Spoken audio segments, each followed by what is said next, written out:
നമ്മളൊരു സുവിശേഷ റാലിയോ സുവിശേഷ യോഗമോ നടത്തുമ്പം ആ റോഡിന്റെ സൈഡിൽ കൂടെ വളരെ ഒതുങ്ങിയാ ചിലർ പോകുന്നത്. അതും പ്രശ്നമാണ്. ചിലരുടെ നോട്ടവും വണ്ടി കൊണ്ട് ഇടിപ്പിക്കാനൊക്കെ നിങ്ങൾ ശ്രദ്ധിച്ചിട്ടില്ലേ? അത് വെള്ളവസ്ത്രം ധരിച്ചാന്നേ പറയുകയും വേണ്ട. അതുകൊണ്ട് ഇപ്പം നമ്മുടെ ആൾക്കാർ കഴിവിൻ്റെ പരമാവധി വെള്ളവസ്ത്രം ധരിക്കാതാ. അതെ, ഭാവിച്ചുകൊണ്ട് ഞാനൊക്കെ കടും കളറിട്ടാ വരച്ചത്, രക്ഷപ്പെടണ്ടേ?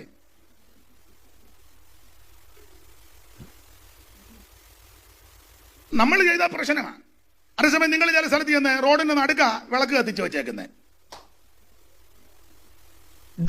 ഡെസ്ക് ഇട്ട്. ഞാൻ തമാശ പറഞ്ഞതല്ല. ആർക്കും ഒരു പ്രശ്നവും ഇല്ല. നമ്മൾ അത്യാവശ്യം നമ്മളെ എന്ന് പറഞ്ഞാൽ ഇതിലേ വിടുകയില്ല. നിങ്ങളെല്ലാം ആലിൽ തുള്ളും പോലെ തുള്ളുന്നേ ഉള്ള കാര്യമല്ലേ പറയാനേ? അതുകൊണ്ട് നമ്മൾ അപ്പൊ ചില വിഷയത്തിൽ അവർക്ക് ഭയങ്കര അധികാരമാണ്. അപ്പൊ ഈ 7 തല 10 കൊമ്പ് അത് സാത്താന്റെ ശക്തിയാണ്. അത് സ്വർഗത്തിൽ. അപ്പൊ സ്വർഗത്തിൽ സാത്താൻ അവിടെ ചെന്നിരിക്കുന്നു. ഇയ്യോബിന്റെ വിഷയത്തിൽ പോകുകയും വരികയും ചെയ്തിരിക്കുന്നു. മാത്രമല്ല സ്വർഗത്തിൽ പടവെട്ടുന്നു. തന്റെ ദാസിദാസന്മാരെ പറ്റി നിരന്തരം രാപകൽ അപമാനം പറയുന്നു. ഇതെല്ലാം നടക്കുക. എന്നാൽ ഇനി ഒരു യുദ്ധമുണ്ട് സ്വർഗത്തിൽ. അതാണ് 7-ാം വാക്യം വായിച്ചേ. പിന്നെ സ്വർഗത്തിൽ യുദ്ധമുണ്ടായി. മീഖായേലും അവന്റെ ദൂതന്മാരും മഹാസർപ്പത്തോട് പടവെട്ടി. മീഖായേൽ പ്രധാന ദൂതനാ. ഒരു കാര്യം പറയാ, നിനക്ക് അവൻ ചെയ്യാൻ പറ്റാത്തത് നിനക്ക് വേണ്ടി ദൈവം ദൂതനെ ഇറക്കി ചെയ്യിപ്പിക്കും. നിനക്ക് ചിലരോടും ചില വിഷയത്തിൽ പടപൊരുതുവാൻ ആവത് കാണത്തില്ല. പക്ഷെ നിനക്ക് വേണ്ടി യുദ്ധം ചെയ്യുവാൻ ദൈവം തന്റെ ദൂതനെ ഇറക്കും. Praise the Lord. യഹോവയുടെ ദൂതൻ അവന്റെ ഭക്തന്മാരുടെ ചുറ്റും പാളയമറിഞ്ഞവരെ വിടുവിക്കും. ദാനിയേൽ പറയുക, രാജാവ്, സിംഹങ്ങൾ എനിക്ക് കേടുവരുത്താതിരിക്കേണ്ടതിന് എന്റെ ദൈവം തന്റെ ദൂതനെ വിട്ട് സിംഹത്തിന്റെ വായ അടച്ചു. നിനക്കെതിരെ വേവിളർന്നു നിൽക്കുന്ന വൈരികളുടെ വായ അടയ്ക്കുവാൻ ദൈവം ദൂതനെ ഇറക്കും. നിനക്ക് ചുറ്റും ദൈവത്തിന്റെ ദൂതനുണ്ട്. നിന്റെ കുടുംബത്തിന് ചുറ്റും ദൈവത്തിന്റെ ദൂതനുണ്ട്. നീ യാത്ര ചെയ്യുമ്പോൾ നിനക്ക് ചുറ്റും ദൈവത്തിന്റെ ദൂതനുണ്ട്. നിന്റെ ഭവനത്തിന് ചുറ്റും ദൈവത്തിന്റെ ദൂതനുണ്ട്. ദൈവത്തിന്റെ കൃപ അനുഭവിക്കുന്ന ദൈവമക്കൾ ദൈവത്തെ സ്തുതിക്ക്. ദൂതനെ അയച്ചു വിടുവിക്കുന്ന ദൈവം, ദൂതനെ അയച്ചു വിടുവിക്കുന്ന ദൈവം, ദൂതനെ ഇറക്കി വിടുവിക്കുന്ന ദൈവം. മുമ്പേകാട്ടുള്ള കർത്തദാസന് കൂടി ആമേൻ സ്തോത്രം. അപ്പോസ്തലൻ പറയുക, ഞാൻ സേവിച്ചു നിൽക്കുന്നവനും എന്റെ ഉടയവനുമായ കർത്താവ് കഴിഞ്ഞ രാത്രി തന്റെ ദൂതനെ അയച്ചെന്ന്. പത്രോസിന് വേണ്ടി ദൈവം ദൂതനെ ഇറക്കി. സഭ പ്രാർത്ഥിക്കുക.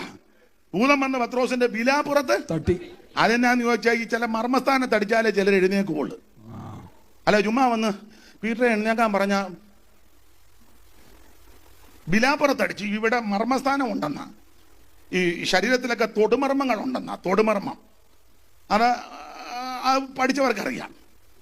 ഈ ഇവിടെ തന്നെ ഏതാണ്ട് 18 പരം തൊടുമർമ്മം ഉണ്ടെന്നാ. ഇതിന് ലലാടഫലകം എന്നാ പറയുന്നത്. ലലാടഫലകം. ഈ ലലാടഫലകത്തിനകത്ത് തന്നെ 18 പരം തൊടുമർമ്മം. അത് ഇങ്ങനെ തൊട്ടാ മതി, ആള് തട്ടിപ്പോവും. പക്ഷെ എന്നാ യോഗം കഴിഞ്ഞൊരു 4 മർമ്മം എനിക്ക് പറഞ്ഞേച്ച് എനിക്ക് ചിലരോടൊക്കെ ഇച്ചിരാ. കാരണം തൊട്ട ഉടനെ തട്ടിപ്പോവുകയാണെങ്കിൽ ഒത്തിരി മർമ്മം വേണ്ട. ഒരു 3 മർമ്മം ഒന്ന് എനിക്കും അറിയത്തില്ല, പറഞ്ഞുള്ള അറിവാ. എനിക്കറിയാമായിരുന്നെങ്കിലോ. അപ്പൊ ആ മർമ്മം ഒന്നും പഠിക്കണ്ട. പൗലോസ് പറഞ്ഞ മർമ്മം മതി, സ്വർഗീയ മർമ്മം. അപ്പൊ എന്തായാലും കൊള്ളാം. വിലാപുരത്ത് അടിച്ചു, എഴുന്നേറ്റു, ദൂതനെ ദൈവം ഇറക്കി. 1-ാം കാവലും 2-ാം കാവലും സ്തോത്രം ഇരുമ്പ് വാതില് സ്വതവേ തുറന്നു. എന്ന് പറഞ്ഞാൽ എനിക്കും നിങ്ങൾക്കും തുറക്കാൻ പറ്റാത്ത വാതിൽ ദൈവം ദൂതനെ അയച്ചു തുറക്കും.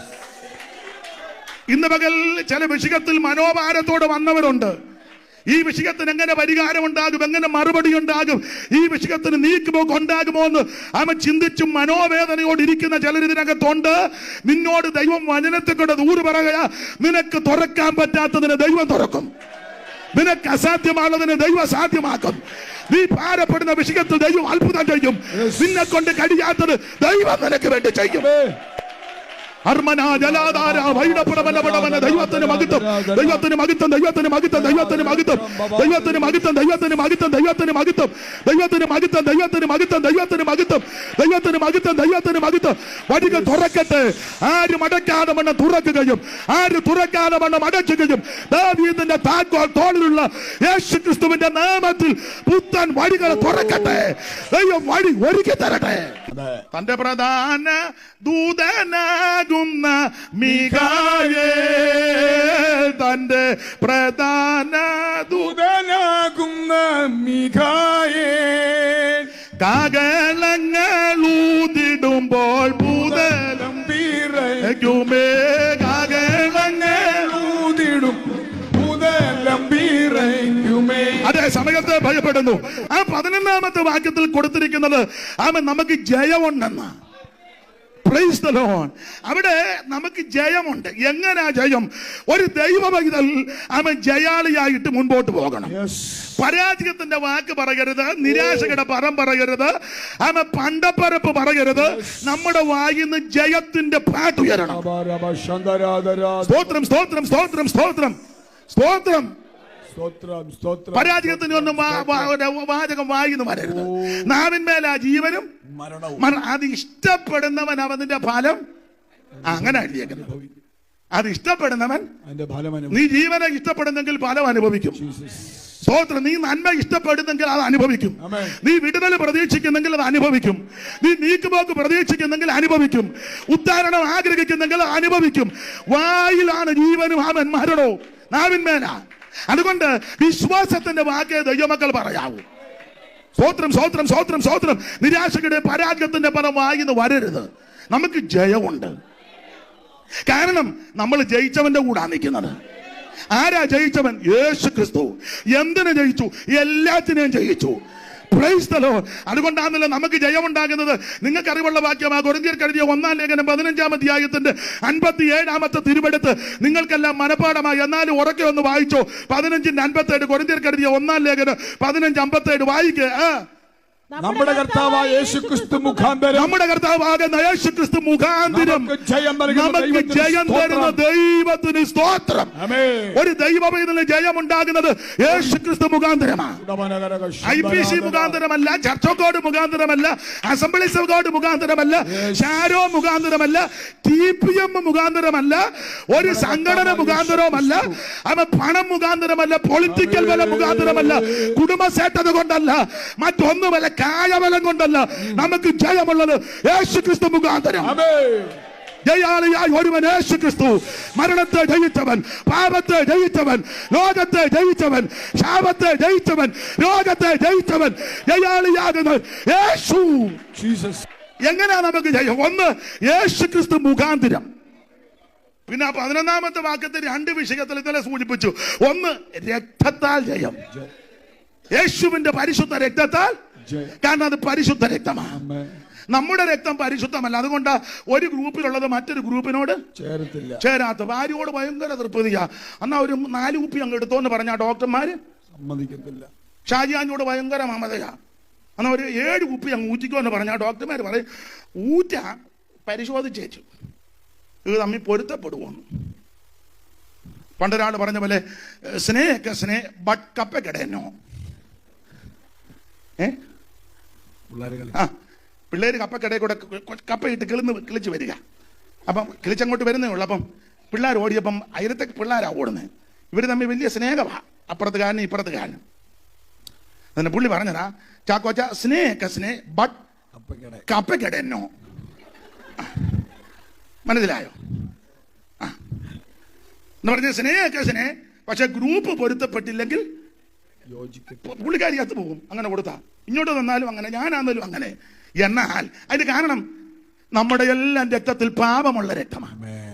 എന്നാൽ പാപമില്ലാത്ത ഒരേ ഒരു രക്തം, യേശുവിന്റെ പരിശുദ്ധ രക്തം, നിർമ്മല രക്തം, ഗുണകരമായി സംസാരിക്കുന്ന പുണ്യാഗ രക്തം, അത് വിലയേറിയ രക്തം, അത് ഹാബേലിന്റെ രക്തത്തെക്കാൾ ഗുണകരമായി സംസാരിക്കുന്ന പുണ്യാഗ രക്തം. Praise the Lord. Praise the Lord. കുഞ്ഞാട്ടിന്റെ രക്തമാണെന്നെ വീണ്ടെടുത്തത്, കുഞ്ഞാട്ടിന്റെ രക്തമാണെന്നെ വീണ്ടെടുത്തത്, തന്റെ ജീവൻ തന്നെയാണെന്നെ നടത്തുന്നതും, തന്റെ ജീവൻ തന്നെയാണെന്നെ തന്നെയും തന്റെ കഷ്ട പാടുക തൻ മരണം തന്നെയും തന്റെ കൈത്ത പാടുക തൻ മരണം തൻ പുനരുത്ഥാന ശക്തി കഴിഞ്ഞ നന്നായി അനുഭവിച്ചിന്നും വണങ്ങും തൻ പുനരുത്ഥാന ശക്തി കഴിഞ്ഞ നന്നായി അനുഭവിച്ചിന്നും വണങ്ങും കുഞ്ഞാട്ടിന്റെ രക്തമാ എന്നെ വീണ്ടെടുത്തത് കുഞ്ഞാട്ടിന്റെ രക്തമാണ് എന്നെ വീണ്ടെടുത്തത്. കരമുയർത്തി ദൈവത്തെ സ്തുതിക്ക്. നമുക്ക് ജയമുണ്ട്. എങ്ങനെ? യേശുവിന്റെ രക്തത്താൽ, പരിശുദ്ധ രക്തത്താൽ എനിക്ക് നിങ്ങൾക്ക് ജയമാ. അതുകൊണ്ട് ഞാനൊരു കാര്യവും കൂടെ പറയാം. നിങ്ങൾക്ക് അറിവുള്ളതാ, പ്രതിസന്ധിയും പോരാട്ടവും വരുമ്പോൾ അങ്ങോട്ട് മുട്ടയിലിരുന്ന് പറയണം, യേശു ക്രിസ്തുവിന്റെ രക്തത്താൽ എനിക്ക് ജയം, യേശു ക്രിസ്തുവിന്റെ രക്തത്താൽ എനിക്ക് ജയം, യേശു ക്രിസ്തുവിന്റെ പരിശുദ്ധ രക്തത്താൽ എനിക്ക് ജയം. രോഗപീഠകൾ അലട്ടുമ്പോ പറ, യേശുവിന്റെ രക്തത്താൽ എനിക്ക് ജയം. മനോവേദന വർദ്ധിക്കുമ്പോ പറ, യേശുവിന്റെ രക്തത്താൽ എനിക്ക് ജയം. ശാരീരിക വിറകൾ വരുമ്പോ പറ, യേശുവിന്റെ രക്തത്താൽ എനിക്ക് ജയം. അപ്പൊ ഒന്ന്, യേശു ക്രിസ്തു മുഖാന്തരം ജയം. രണ്ട്, അവിടുത്തെ പരിശുദ്ധ രക്തത്താൽ ജയം. മൂന്ന്, സാക്ഷിവാചന വചനത്താൽ നമുക്ക് ജയം. നാല്, വായിപ്പിക്കുന്നില്ല, യാക്കോബ് 4:7 എതിർത്ത് നിൽക്ക്, അന്നേരം ജയം. പിശാചിനോട് എതിർത്ത് നിൽപ്പീൻ, എന്നാൽ അവൻ നിങ്ങളെ വിട്ട് ഓടിപ്പോകുക. അപ്പോൾ ഇത് ഈ സാത്താനോട് എതിർത്ത് നിന്നാൽ നിനക്ക് ജയം.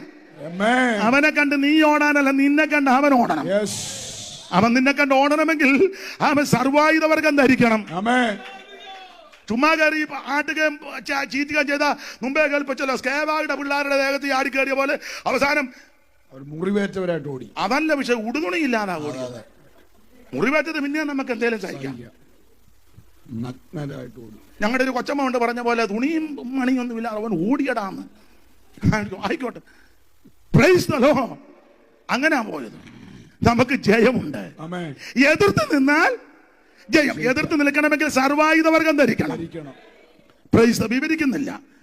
അടുത്തത് നമുക്ക് ജയം എങ്ങനെയാണെന്ന് ചോദിച്ചാൽ, സ്തോത്രം, അധികാരം തന്നിട്ടുണ്ട് കർത്താവ്. നമ്മളെ ശുശ്രൂഷയ്ക്ക് ഇറക്കിയപ്പോൾ ഒരു അധികാരം. ലൂക്കോസ് 10:19 വായിച്ചേ. അറിവുള്ള വാക്യം 19:1 മുതൽ 10:1 മുതലാ വായിക്കേണ്ടത്. നേരമില്ല എങ്കിലും 10:19 വായിച്ചോ. 10:19 ലൂക്കോസ് വായിക്കുകയല്ലേ. പാമ്പുകളെയും തേളുകളെയും ശത്രുവിന്റെ സകല ബലത്തെയും ചവിട്ടുവാൻ നിങ്ങൾക്ക് അധികാരം തന്നിരിക്കുന്നു. അപ്പൊ ശ്രദ്ധിക്കുക, നമുക്ക് ജയം അങ്ങനെ അധികാരമുണ്ട്. ഈ അധികാരം ആമേൻ സ്തോത്രം ഇവിടുത്തെ ഗവൺമെന്റ് തന്ന അധികാരമല്ല, സ്വർഗീയ ഗവൺമെന്റിന്റെ അധികാരമാണ്. നിന്നെ ശുശ്രൂഷയ്ക്ക് ഇറക്കുമ്പോൾ ദൈവം അധികാരത്തോടെ ഇറക്കിയിരിക്കുന്നത്. നീ ഒരു വാക്ക് പറഞ്ഞാൽ അതങ്ങനെ സംഭവിക്കും. Praise the Lord. യോശുവയോട് പറഞ്ഞല്ലോ, ഭ്രമിക്കുകയും പേടിക്കുകയും ചെയ്യരുത്. അധികാരത്തിന് ശുശ്രൂഷ ദൈവം നമ്മെ ഏൽപ്പിച്ചിട്ടുണ്ട്. ഇന്ന് പകൽ എന്നെ കേൾക്കുന്ന പ്രിയരെ, നമുക്ക് ജയമുണ്ട്. പ്രൈസ് ദി ലോർഡ്, നമുക്ക് ജയമുണ്ട്. ഒരു കാര്യം കൂടെ പറഞ്ഞങ്ങ് നിർത്താം. ഇപ്പൊ തന്നെ സമയം അതിക്രമിച്ചല്ലോ. ദൈവത്തിന് മഹത്വം. നമുക്ക് ജയം. സക്കറിയ 4:6 ആമേൻ. സൈന്യത്താലുമല്ല, ശക്തിയാലുമല്ല, എന്റെ ആത്മാവിനാൽ, ദൈവാത്മാവിനാൽ നിനക്ക് ജയമുണ്ടെന്ന്. നീ പരിശുദ്ധാത്മ നിറവിൽ ദൈവത്തെ ആരാധിക്കുമ്പോൾ, അന്യഭാഷ പറഞ്ഞ് നൃത്തം ചെയ്ത് ദൈവത്തെ മഹത്വപ്പെടുത്തുമ്പോൾ ആമേൻ, നമുക്ക് ജയമുണ്ട്. ഇതെല്ലാരും അന്യഭാഷ പറഞ്ഞ് ആരാധിക്കുമ്പോ ഇങ്ങനെ കുറുക്കൻ ഇരിക്കുമ്പോൾ ഇരിക്കുക. നിന്നെ ഷാജ് ചപ്പും. ഇത് കൂടുതൽ ഞാൻ അങ്ങനെ ഇനിയും ഷാജ് നിന്നെ ചപ്പും. അപ്പൊ ചൊല്ലിയിരിക്കുക, ഇനി എന്നാ ചപ്പാനാ ചാപ്പി ചണ്ടിയാക്കി. പണ്ട് വാവല് പഴമാങ്ങ ചപ്പി ഇടുന്നത് പോലെ. ഞാനൊരു കാര്യം പറയാം, നമുക്ക് നാളെ അവസരം കിട്ടുമോന്ന് അറിയത്തില്ല. ലഭിക്കുന്ന അവസരത്തിൽ ആത്മ നിറവിൽ ദൈവത്തെ ആരാധിച്ചോണം. കൃപകൃപെന്ന ആർപ്പോടെ ആണിക്കല്ല കയറ്റും. സെരുബാബേലിന്റെ മുമ്പിലുള്ള മഹാപ്രബന്ധം നീ ആരായിക്കോട്ടെ, ആരുമാകട്ടെ, ഞങ്ങൾക്ക് ഇത് വിഷയമല്ല. അവൻ ആത്മനിറവിൽ ആരാധിക്കുമ്പോൾ, പരിശുദ്ധാത്മ നിറവിൽ ദൈവത്തെ മഹത്വപ്പെടുത്തുമ്പോൾ, ആത്മശക്തിയിൽ ആരാധിക്കുമ്പോൾ നിനക്ക് ജയമാ. കൊണ്ട് മുദ്രയിടപ്പെട്ട ജനം ഒന്നിച്ച്, രക്തം കൊണ്ട് മുദ്രയിടപ്പെട്ട ഒന്നിച്ച് കാഹളങ്ങൾ ഊതിടുമ്പോൾ ഗംഭീരക്കുമേ കാഹളങ്ങൾ ഊതിടുമ്പോൾ.